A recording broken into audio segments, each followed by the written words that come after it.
রাষ্ট্রপক্ষ যে এভিডেন্স তার বিরুদ্ধে হাজির করেছে তা সম্পূর্ণরূপে ইনডাইরেক্ট এবং সার্কামস্টেন্সিয়াল, যা প্রমাণ করা সত্যিই দুরূহ। এই জন্য রাষ্ট্রপক্ষ আদালতে এই প্রশ্ন এসেছিল যে মুসা কোথায়, যে মুসাকে কেন্দ্র করে এত ঘটনা।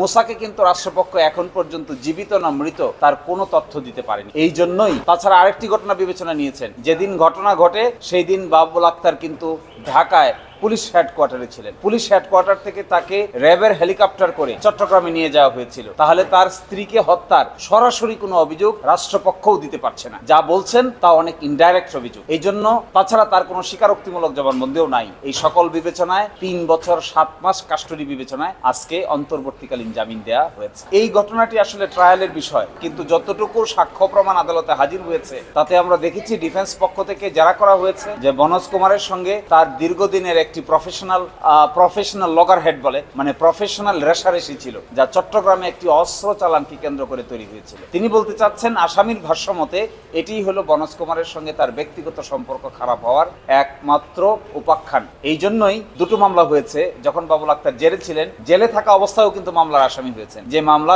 করেছিলেন মনোজ কুমার নিজে বাদী, সেই মামলা থেকে অব্যাহতি পেয়েছেন এবং আরেকটি মামলা করেছেন চট্টগ্রামে, এবং সেটি করেছেন আরেকজন পুলিশের এসপি বাদী হয়ে, তিনিও পিবিআইয়ের অফিসার, সেটিও খারিজ হয়ে গেছে। সুতরাং এখন তার মুক্তিতে আর কোনো বাধা থাকলো না। তদন্তে বেশ কিছু ডকুমেন্ট আমরা দেখলাম বিভিন্ন মাধ্যমে প্রকাশ হয়েছে যে বিকাশের মাধ্যমে টাকা লেনদেন করেছে বাবুল আক্তার এবং সেই টাকা দিয়ে হত্যা করার পরিকল্পনা।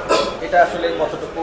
দেখুন, তদন্তে যে জিনিস আসছে এটি তো কোনো ফাইনাল বিষয় না। এটিকে আদালতে উপস্থাপন করে সাক্ষ্য প্রমাণের ভিত্তিতে জেরা জবানবন্দির সামনে পড়ে টিকতে হবে, তবেই এটির নাম এভিডেন্স হবে। তাহলে যে জিনিসটি তিনি আদালতে হাজির করেছেন, যাকে জেরা করা হয়েছে, জেরা করে যদি তারা এস্টাবলিশ করতে পারেন তাহলে বিচারে যা হয় তাই হবে। কিন্তু তাই বলে তিনি অনির্দিষ্টকাল ধরে জেলে এইভাবে থাকতে পারেন না। এই জন্যই তাকে জামিন দেওয়া হয়েছে। বাকিটা যদি রাষ্ট্রপক্ষ প্রমাণ করতে পারে আইন অনুযায়ী যে পদক্ষেপ নেওয়ার কথা সেটি হবে, তাতে আমাদের কোনো আপত্তি নেই।